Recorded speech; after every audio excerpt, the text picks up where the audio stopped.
ඔයාල දැනෙන් හිටියද අද අපි නිදහසේ ඇවිදිනා.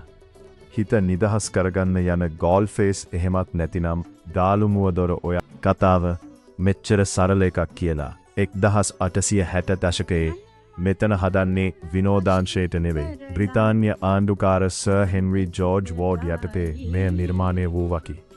රට රැකීමේ ආරක්ෂක ප්‍රදේශයක් ලෙස මුහුදෙන් එන සතුරන්වා දුරින්ම තැකගන්න සහ එම සතුරන්ට ප්‍රහාර එළ කිරීම සඳහා මේ විශාල ඉඩම විවෘතව තබා ගත්තේ එහෙමයි.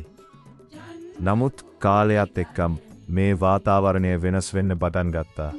ඉන් පසුව 19 වන ශතවර්ෂයේ අගභාගයේ මෙතන ලංකාවේ ඉහළම තුරග තරග පිටියක් බවට පත් වුණා.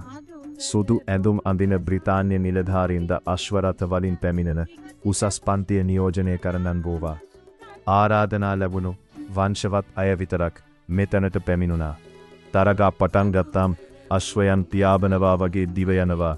නරඹන්නන්ගේ කෑගැසීම හෙමින් සිදුවන ඔට්ටු ඇල්ලීම් ජයග්‍රහණයේ උද්‍යෝගයන් එමටයි. 8 රෑට මේ හඩ වෙලාවට සමහරුන් කියනවා ඉස්සර හිටපු සෙබළුන්ගේ සෙවණැලි තවමත් මෙතන හරහා යනවා කියලා. ඇත්තද නැද්ද කීමත නොහා කියා. අද අපි නිදහසේ ඉන්න ඉස්සර කාලෙක කවුදෝ රැකගෙන හිටපු තැනක්. ඒ තමයි ගෝල්ෆේස්.